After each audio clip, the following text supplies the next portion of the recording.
Good space time, y'all. In this episode of the Citizen Cosmos podcast, we spoke with Ko, aka Community Overload from Orbital Apes. We discussed anonymity, NFTs, bridges, validation, rewards, gaming, and assembling great teams. This is the only thing that's going to make any game sustainable. Because if you purely rely on tokenomics, it's just like releasing a new DeFi protocol, not an actual game. Actually, in my opinion, it might be a little bit better for the team to be anonymous because that way you strip down the persona behind the person who creates the project and you concentrate on the project. Oh, well, shit happens. I mean, this is crypto, right? Things come and go. For us, this is just a matter of privacy. Like, we don't really have any problems with sharing our identity. If you have the best game in the world, you really do have to wait for a good market condition for it to be truly successful. Before we rock it off into the podcast, here are the latest news from the sponsor of this episode, Cyber. The Cyber Congress DAO has opened the portal, and Atom, ETH, Terra, and Osmo users that meet the requirements can claim their gift and their moon citizenship on sib.ai. Hi, everyone. Welcome to a new episode of the Citizen Cosmos podcast. Today, we have with us CO, or Ko, is the community overload from Orbital Apes. And by the way, Ko or CO, and we're going to find out about it, doesn't mean community overload. That's the actual nickname because I already got it wrong when we were introducing each other before the show. Ko, man, how are you? Hey, welcome to the show. I'm good. Thank you for having me here. Excited about it. Yeah, glad to have you. I mean, you guys have probably the current biggest NFT project in the Cosmos ecosystem. I would love to talk all about it. Do you want to introduce yourself and maybe talk a little bit about Orbital Apes and what you guys do? Yeah, for sure. So I'm Ko. I run the social media, marketing, and part of the business side of the collection. So Orbital Apes all started as an NFT collection. It's relatively simple to just create the art and push an NFT collection. So we decided to take it one step further and pack it like with utility, as much utility we could give it. So that's where our idea for the marketplace started. And we decided to create a validator in the FMOS chain. And we're currently building a game for FMOS as well. So we're tying all of these different aspects to the NFT collection. So as a holder of the main collection, you get a piece of everything we build in the future. So all the Orbital Apes NFT holders get 50% of our validator management fees. They get 20% of the marketplace fees. And they're going to get a free airdrop for them to mint the new collection for the PvP 2E game. So with all of this, we're trying to tie up the different aspects and everything we develop in the future into the main collection. So holders from now will get access to everything we build. Well, you just answered one of my next questions, but it's good. It's good. I like that. So I have a lot of questions about everything you just said and about all your plans, and we're going to get back to them in a second. But the first thing I want to ask is, why did you guys decide to go anonymous? So for us, this is just a matter of privacy. Like, we don't really have any problems with sharing our identity, but if we don't need it, we want to have the apes as the core image of the brand itself. We're doxed with the FMOS team because we had to go through full KYC for one of the projects we're running in the FMOS. So they know us, they've seen our faces, and we're in constant communication with them.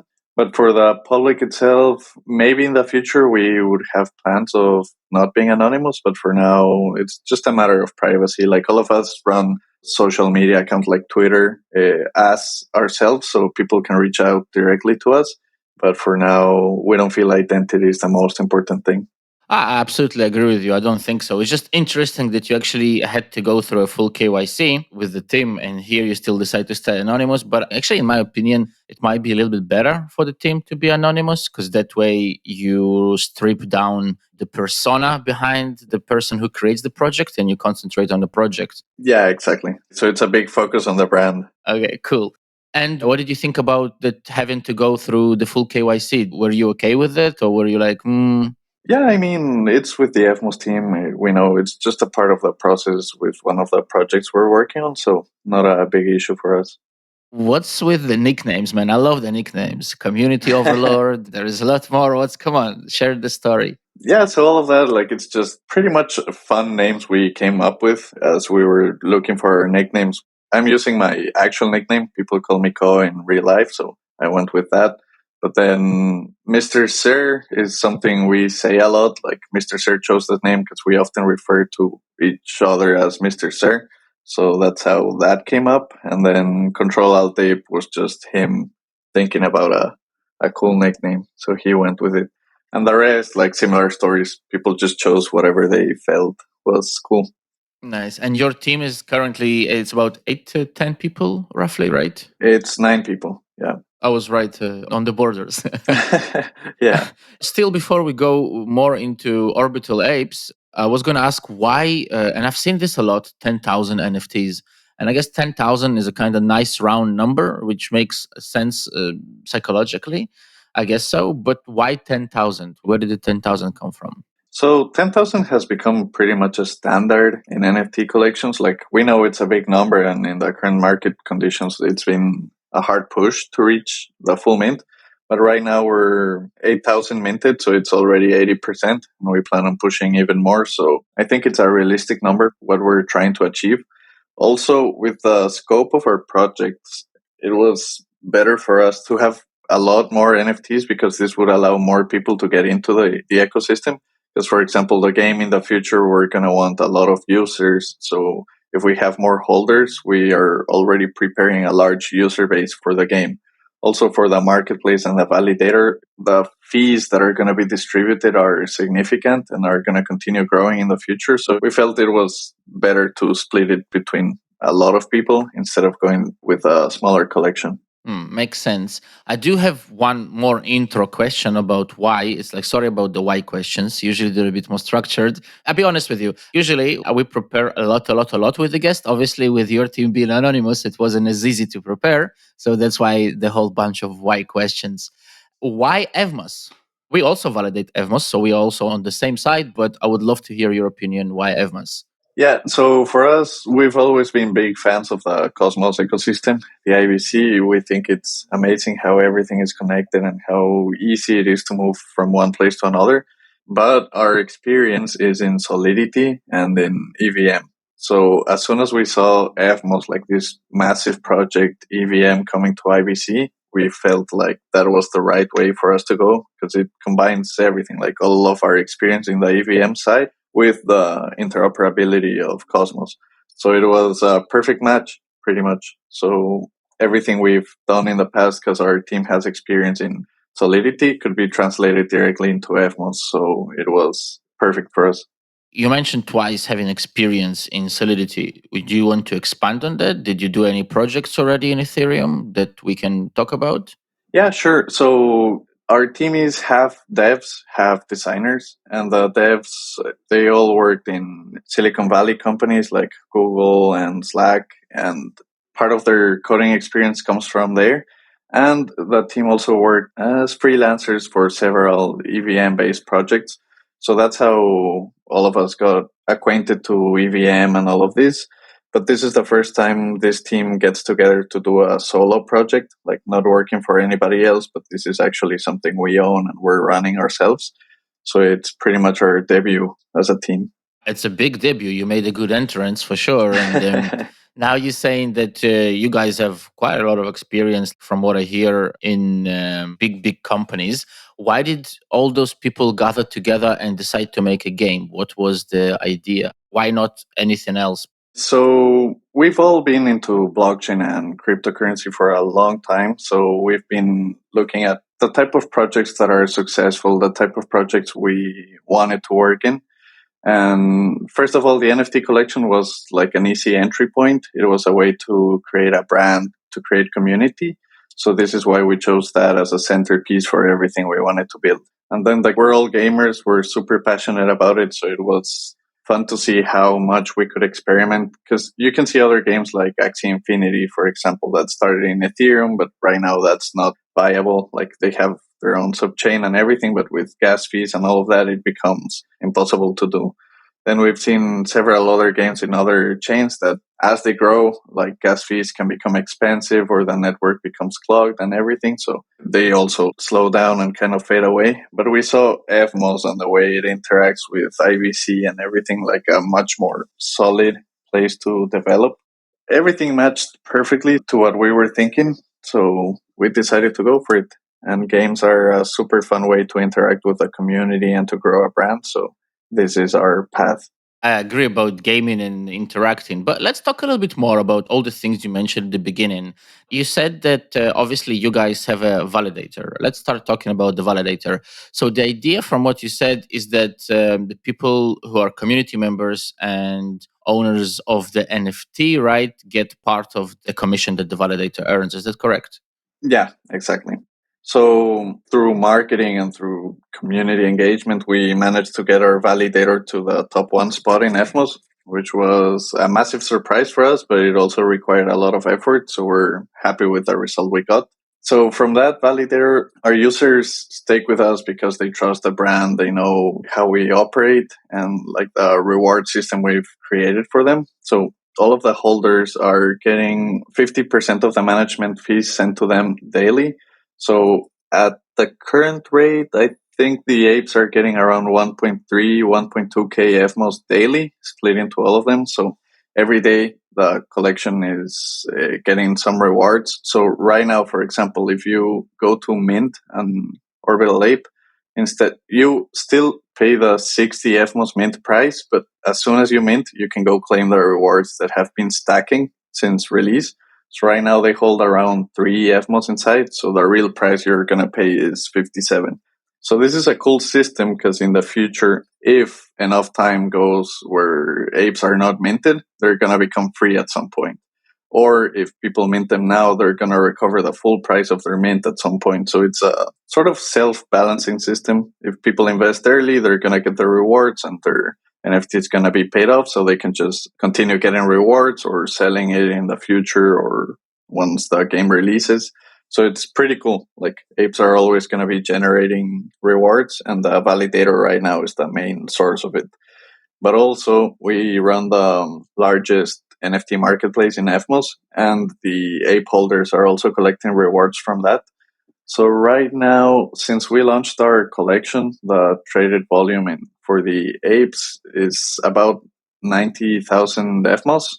So it's significant right now, and we expect it to continue growing as more NFT collections come to the marketplace. Right now, we have some excellent NFTs approaching FMOS, so it's pretty cool. We're excited to see how much the volume increases in the marketplace, and all of this is going to benefit ape holders in the long term. As volume increases, their fees increase. So basically, there is the marketplace, which generates a certain revenue. There is the validator that generates revenue. And are there other parts to the tokenomics apart from it being an NFT collection and being scarce, which is, I can guess, can also be part of the tokenomics? Are there any more things that we can say, okay, that's part of that? So for now, things with actual monetary value are just these. Like this is where we're assigning value, but we also have like a rewards, sort of like reward points for people who delegate to us. We created this token OAV. So people that stake with us get a monthly airdrop of the OAV token, which is not something that has value in itself, but it's something that people can use in the OAV store that we created. So the whole purpose of this store is to give some incentives for people and rewards for people that delegate to us and that have been loyal to us. And we give something back that they can use to further engage with the brand. So the OAV store contains some exclusive NFT designs. They're all ERC 1155, so it's shared ownership, but people can use the OAV tokens they got from staking to mint these new apes. All of these are limited edition apes, so they're going to be there for 1 month and then they're going to disappear forever. So you can use the OAV tokens you got from staking with us to mint one of these apes. You can use it as a profile picture. You can trade it in the marketplace. And we're creating a system of scarcity by making them time limited. So early stakers who minted one of the current OAV apes are going to have them, but in the future, these are going to be impossible to get unless you buy them off secondary. This scarcity system we created to reward holders, early holders especially, because they're the only ones with access to the early releases of OAV.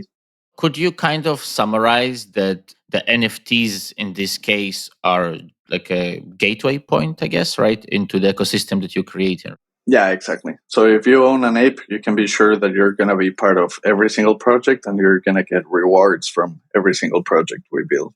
If you don't mind talking about them, what other plans, you say other projects, do you want to talk about the other plans that you guys have? Yeah, absolutely. Right now, the game is something we're dedicating our full time right now because it's a pretty complex task to achieve. We've seen games, we've seen how successful they are on a bull run, especially when the game is new, it continues to like the tokens associated with the game continue to go up like crazy. But from history, we see that this is simply not sustainable. Pretty much every play to earn game that has released eventually collapses. So this is something we're really trying to avoid. Of course, teams that release a play to earn game can get a lot of capital quick from the increase of the value of the token, but then in the end, you're still like you're responsible for your community for what you promise to the people, and having a token falling in price is not something we want to give to our customers. So we're taking our time. We're trying to build a more sustainable play to earn tokenomic system. So this is why we're going to continue taking our time for the game, make sure to release it once it's perfect. And also one of the important things is to release it under a better market condition. Because even if you have the best game in the world, you really do have to wait for a good market condition for it to be truly successful. If not, launching something that's not going to take off immediately is going to make it way harder to push it in the future. So we're trying to wait for every factor to align itself, like everything has done until now for our collection. So that's when we're going to release. And that's also going to be part of the reward system for the ape holders. You mentioned two things: market conditions and games failing. Let's talk a little about the games failing first. Why, in your opinion, most of the other games, if not all of them, fail? We're talking blockchain, of course, right here. Yeah, exactly. Blockchain. So the thing in blockchain is that most games have been pretty much just another way to invest. It's not precisely a game. Like we've seen idle games where you just click, send your players to do some activity, but you're not really engaging with the game. So this lack of entertainment in the game is what will determine its lifespan. So as long as the tokenomics inside the game are continue increasing and people are making money, then yeah, it's gonna make sense to play. But if it's not entertaining and the rewards start decreasing, that's where a game fails. So right now, the key thing we're focusing on is making a game that someone would play on its own, even without a reward system, because we believe this is the key. This is the only thing that's going to make any game sustainable. Because if you purely rely on tokenomics, it's just like releasing a new DeFi protocol, not an actual game. So we're not going to go that route. We're going to make something actually fun for people to play. This is an interesting point. I would love to expand on that. I mean, let's talk psychology a little bit. You say that you want to make a game which will attract people to play without having a monetary reward. I can understand that you probably have a lot of things that you're trying to avoid because of the things that you haven't released yet. But if you can talk a little bit more like in general, psychology wise, what's in your opinion makes people play a game in the first place if it's not receiving a reward? Not necessarily monetary reward, but any kind of reward. So for anything, you're gonna need a reward. So in games, for example, XP systems are a pretty good XP and levels are a pretty good incentive. So people have leaderboards. You get to level 100, and you're in the top pretty much. So you're competing against other people. People can see your name.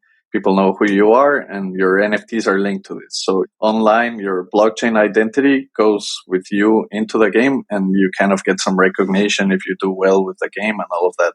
This is one sort of reward. This is purely on an entertainment and recognition level. We're also going to do a full tokenomic system by combining these two and making sure they interact properly with each other. We're going to make it sustainable in the long run. Because only when you achieve a true balance in this, we believe game can succeed. So it's going to be both like a social factor, a rewards factor, and something that will keep people engaged. What would you say from the outside of the blockchain world, in your opinion, are some successful games that can be an example to or motivation maybe to what you're building, for you at least? We can see probably the biggest game right now is by user base is probably Fortnite or all of these like World of Warcraft and all of these games where you create an online persona and your avatar becomes an extension of you. So, for example, in Fortnite, you buy some skins. In World of Warcraft, you can buy different cosmetics. And all of this is important because you create an online persona and you pretty much decorate it. So you get new items for people to see who you are online, like what new thing you have and all of this. So this is an important thing, like the social factor combined with cosmetics you can apply. I think this is what creates a successful game. So if a lot of people are playing and then you have the new most exclusive skin, then people are going to give you some recognition for that. So this is sort of the system we are going to strive towards to. This is also something we're testing out with the OAV apes because all of these are limited. They're only going to be there for 1 month. So people are actually rushing to buy the apes because they know, like, if they buy this now, they're going to be the only one to have it. And this is something people actually cherish. You mentioned as well core market conditions before a couple of times. Would love to hear your thoughts in general. So, are we in a depth of a bear market? Are we in terrible market conditions to release things? If you can talk more about it, I would love to hear your opinion. Yeah, so right now, of course, everybody can see it's not full green candles every day as we experienced in past years. But in FMOS, I feel like we're kind of in a secluded place because FMOS keeps growing. Like more people get interested in the coin. They're coming to the ecosystem. They're seeing the rewards, all the useful features you can have when you combine EVM with IBC. So right now, FMOS, I would say it's in a pretty good spot. It's getting a lot of attention, and as the chain keeps growing, keeps proving people what the possibilities for it are. So right now, we're waiting also for the user base in FMOS to increase as well, because it's true it's getting a lot of attention, but it's still very small compared to the potential it could have in the future. And I think that after some months, we're going to have a lot of people really invested into the entire ecosystem. That's when it makes sense to release something truly big.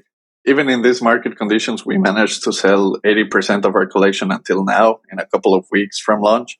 And it looks like we're going to fully mint out in a couple of weeks as well. So it's not terribly bad. If you have a solid product, it will do well, even in not the optimal conditions. For your team or for you personally, what would be the one market event that would trigger you to say, okay, the market conditions have changed, we are ready to go?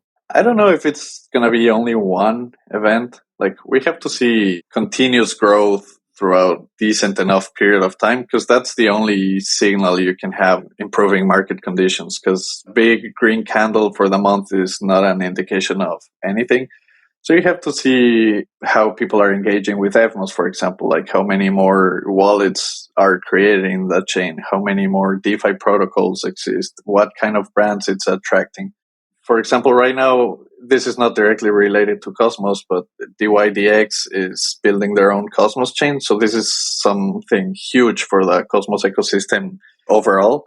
And this is the sort of thing we like to see when we're dealing with FMOS that's fully integrated into Cosmos. Then having these massive protocols migrating into Cosmos, seeing the value, that's a very good signal of what's to come in the future. So as we see more protocols migrating to Cosmos and more people discovering the potential of these chains, that's where we can find a great signal. Not one specific market event, but like a series of them for a sustained period of time. I guess we're talking more fundamentals, right, than technical analysis. Yeah, pretty much. I have a couple of questions which I'm going to look at because they were from our various chats from community members. And then I also have some more questions, but a little bit different. But let me go with those two first. One question was on Twitter was, would love to hear your opinion on what are the current difficulties in the crypto world and the business. In what sense? Yeah, that's a good point because that was the whole question. So I guess the person was asking, I'm going to guess here. Sorry if I'm getting your question wrong if you're listening to this, guys. I guess in terms of like launching your own project in general and maybe both the market conditions being not in the best situation. So I guess if you had a really like big success from launch and you already mentioned it, but maybe people like the person asking about more of the difficulties that you had on that journey, and if you could share some of those difficulties, maybe. Yeah, sure. So we've learned from years of we've been in crypto for a long time, so we have seen projects become successful and fail, and we determine what makes a project be successful. So I remember there was a point in time where any NFT collection, you just had to release it, and the floor price went crazy, and everybody made money on that. So it was a period, like a fully bullish period, where people just continued to buy mint every collection, and the demand for them was crazy. But right now, I think the market is more mature, so people know where to find value, how to determine a successful project from one that's going to fail.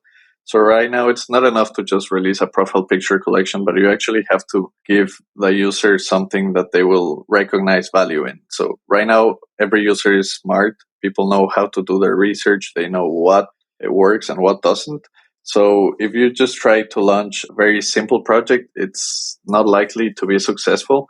So that's why the Orbital Apes are a full ecosystem. So we have different aspects that kind of hedge the performance of the NFT collection. So the validator, as long as we remain in a good position, is going to continue generating for a project. The NFT marketplace, we're fully into this industry. So if the NFT industry within Evmos continues to do well as our NFT, then we're going to continue getting benefits from that. So by combining this, having multiple sources of rewards and incentives, it's a much more complete package for a collection. So I would say, like right now, if you're going to launch a project, make sure it's something unique and that has true value in itself, regardless of market conditions. Something that can endure a bear market, pretty much that, like something that can help you push through that. And then of course in a bull market it's going to be amazing, but you really need something that can withstand any conditions. So that's how we built the apes, and that's why they made such a loud noise right now, even with the current conditions. What was the most difficult thing, though, for you as a team to overcome? And apart from the market conditions, obviously, what was like the one thing? Maybe drawing the apes, thinking of the collection, or maybe well, launching the validator. I don't think that was that difficult. But what was the most one difficult thing apart from market conditions for you as a team, or for you personally? Maybe you woke up and you said, "Oh my god." I don't know if it was just one thing. Like we've hit multiple roadblocks with the validator, for example. Like we started it as soon as the chain restarted. So for that, we had to make a pretty expensive investment into FMOS when the price was 6 to get into the active set. And that was, of course, a completely different price than right now. So right from the start, our cost was massive. And then we saw that all of that investment go down quickly because we wanted to be there from the start. Then we had to run the validator for over a month without any rewards active because inflation was not active in FMOS.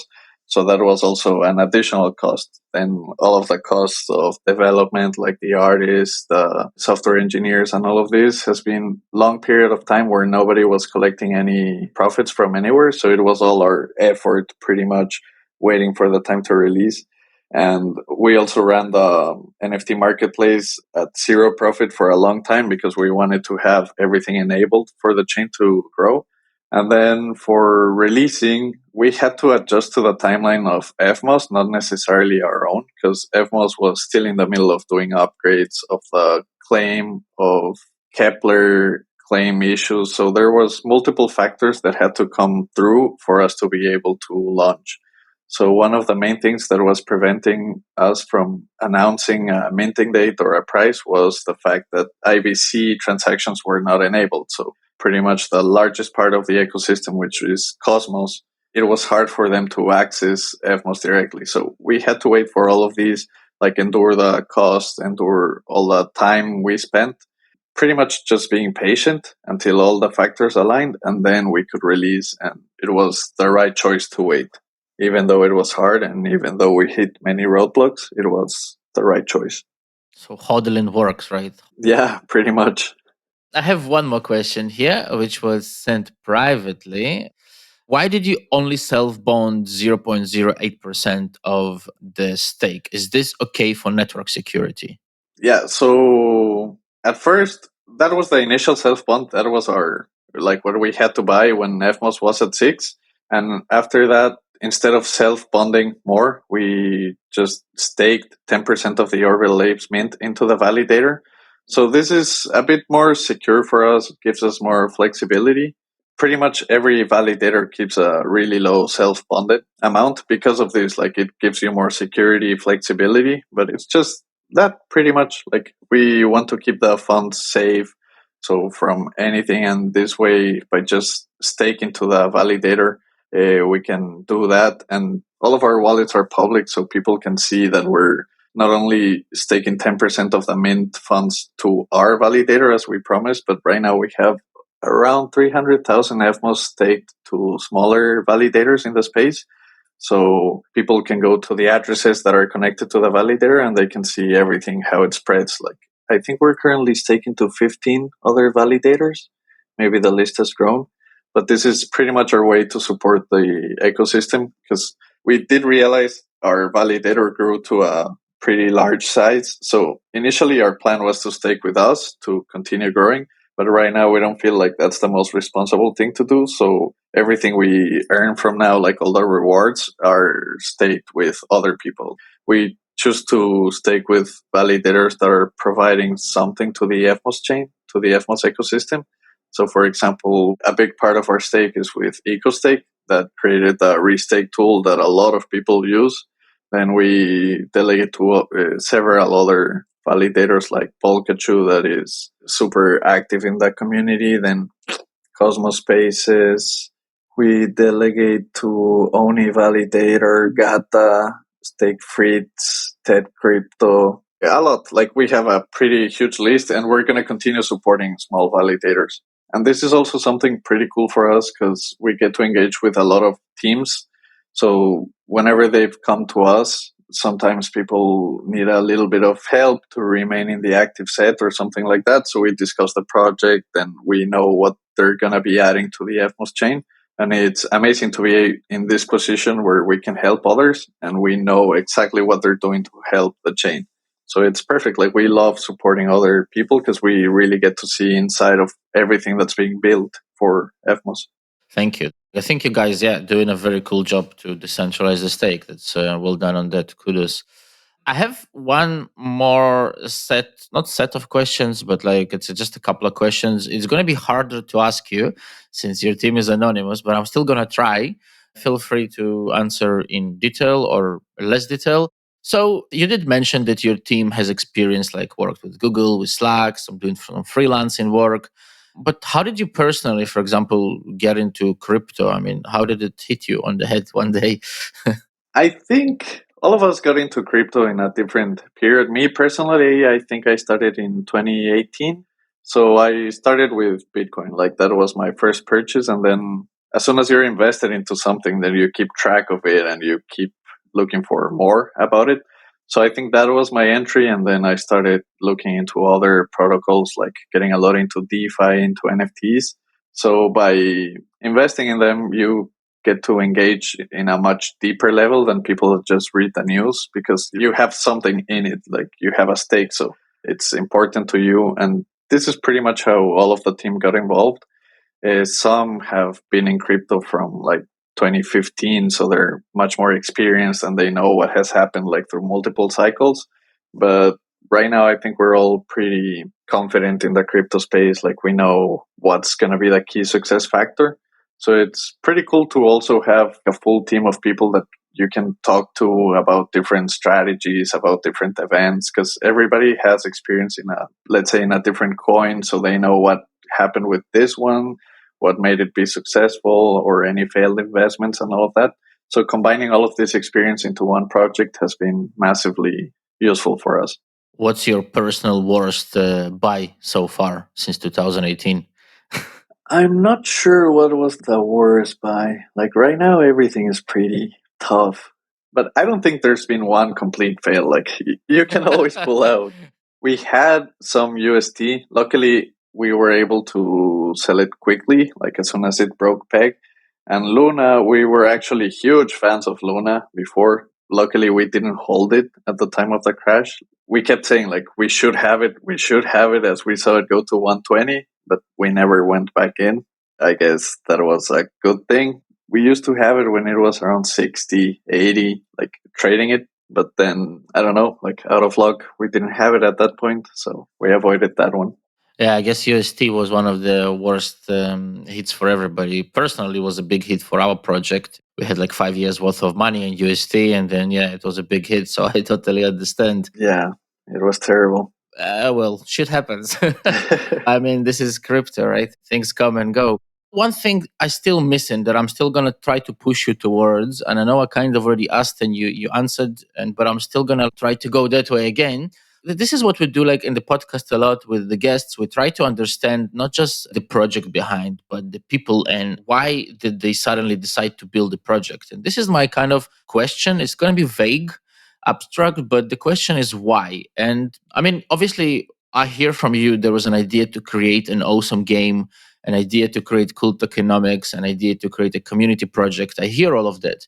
But what was the internal motivation? Was it to change the world for the better? Was it to create the most decentralized game in the world? Was it to prove everybody that you can be number one validator? What was the internal motivation? So pretty much, like as we said, a lot of the team worked as freelancers for other people, and we saw how their projects were becoming super successful, and they grew into actual companies in the crypto space and all of this. So we pretty much wanted to have something on ourselves, like have our work for us, pretty much like flexible on work, being able to work on what you really wanted. So the Orbital Apes is a company like every other business. Like we're running a business. So we're using our skills, what do we have to provide value to people, and we pretty much running a company around this. We're gonna continue pushing our skills to anything we can do. Like maybe we get into DeFi, maybe we validate in other chains. We after the game, who knows what else we're gonna have ideas for. So pretty much we built a brand, we're running a business, and we're going to continue growing the business. I wouldn't say it's something novel, it's something crazy that will change the lives of people. But at least like right now we're doing our responsibility of keeping the network secure in FMOS, helping decentralize. Although we do take a big chunk of the chain, we're doing efforts to decentralize, we're supporting other teams. And just yesterday on the upgrade, it was completely smooth. V6 of FMOS happened and our validator was up and running perfectly on time. We didn't miss a single block in there, so it's perfect. Like it makes us feel better to see that we can prove to people that their funds are in a safe place, that we're going to have one of the best uptimes in the network. And that's part of what we're doing for the people. But yeah, I mean, this is a business, this is our baby. We're going to continue running it as a business and growing it as much as we can. It's a very great and fair answer. There are some people who do give this answer, and it's a straightforward answer, but I love that when people do, because instead of saying, sometimes you ask people and they have like a really complex answer, but sometimes it feels like that answer isn't very, and I'm apologies, but sometimes it feels like the answer is not genuine. Here I can hear that what you're saying is exactly what you're doing. You're creating a business, and I think it's a very good way of putting it. Cool. I've been asked so many questions. Thank you for all those answers. I'm gonna ask one kind of like last question to you personally. Maybe not as a member of Orbital Apes team, but as somebody who, well, of course, is a member of the team, but more personal. What keeps you personally motivated, and what keeps you personally to get out of bed at 6:15 a.m. every day, or not every day, hopefully, and carry on building the business that you are building? I would say running an NFT collection is pretty tough at some points. Like you have to be constantly engaged with the community, constantly developing new things. You're pretty much in the hands of how the market is behaving, how market psychology works. So it's tough. But once you have success in a collection like what we had in the Orbital Apes, like that's more than enough to keep you going. Because if you know you were successful in this, then you know what else to do in the future. So what more you can add, what thing to focus on in the future. And it's also pretty fun. Like I run community mainly like here. So getting to interact with a lot of people in Discord is super fun. Like I know a lot of the people that are in the Discord, and there's some that are pretty much there 24/7. So talking to them, getting their feedback about the project, listening to suggestions is also super helpful, because even though we are a big team, it's super useful to hear the ideas of the people that are actually using our product and that invested on it, because first of all, they give us a lot of different ideas of what to do in the future. So we've taken a lot of their suggestions and we actually implemented them for the whole ecosystem. And you also see when people react positively towards a new update that you did to the marketplace or towards a new ape design that you released in the OEV store, all of this is super rewarding and fun. It's super fun to see the reactions of people when you release a new sneak peek or something like that. So yeah, and this job, I would say it's pretty fun to do. Like working in crypto is something, especially in your own project, you have all the freedom, all the flexibility you want. So pretty much you work in things you like. So it never becomes a huge load. Of course, at sometimes you're going to be more motivated than in others, but it's overall a pretty fun experience. It's something fun to work in. I'll be honest with you, I don't get very many guests who are so business driven, and I love that because it's like, it's a motivation in itself to succeed. I think success in itself is a very good motivation. So, love to hear that. Thanks. Ko, it's been a huge pleasure. Thanks again for finding the time to come on and do this great explanation. It did explain a lot personally to me, and I hope that it helps the listeners to get more information on what you guys do. We will have all the links to the validator, to the games, obviously to the episodes. If you would like to add anything else that I didn't ask you, feel free. If not, it was a huge pleasure. No, I think we covered everything. Actually, thank you for having me here. It's pretty cool to talk about the project. Thanks, man. Thanks, everybody. Ciao. Thank you. Bye.